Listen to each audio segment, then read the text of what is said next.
നിസ്കരിച്ചാല് മാത്രം പോരാ.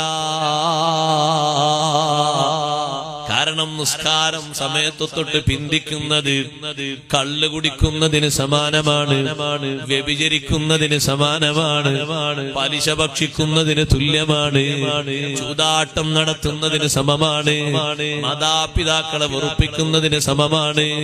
സഹോദര, അതൊക്കെ വൻകുറ്റങ്ങളായതുപോലെ ഇതും വൻകുറ്റമാ.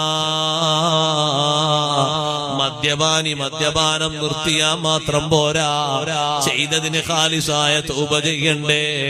മാതാപിതാക്കളെ വെറുപ്പിച്ചവൻ ഇനി വെറുപ്പിക്കൂലാന്ന് തീരുമാനിച്ചാ പോരാ, ഉള്ള വെറുപ്പിന് അവരോട് പൊരുത്തപ്പെടിച്ച് അല്ലാഹുവിനോട് തൗബ ചെയ്യണ്ടേ. അതുപോലെ നിസ്കാരം ഒഴിഞ്ഞവൻ നിസ്കരിച്ചാല് മാത്രം പോരാ, ഖാലിസായ തൗബ ചെയ്യണേ.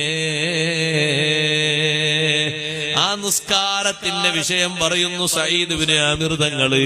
എന്തൊരു ബഹുമാനമാണ്! കൊലക്കാരന്റെ മുന്നിൽ നിസ്കരിക്കുകയാണ്. ചരിത്രത്തിൽ ആദ്യമായി തൂക്കുമരത്തിന്റെ മുന്നിൽ നിസ്കരിച്ചുകൊണ്ട് അള്ളാഹുവിനോടുള്ള ബന്ധം കാണിച്ച് മാതൃകയാക്കിയ മഹാൻ സയ്യിദുനാ ഖുബൈബ് റളിയല്ലാഹു അൻഹു ആണ്. യുവത്വം മാറിയിട്ടില്ല, യുവത്വത്തിന്റെ പ്രസരിപ്പിലാണ് തൂക്കുമരത്തിലേക്ക് ഖുബൈബ് തങ്ങളെ കയറ്റുന്നത്.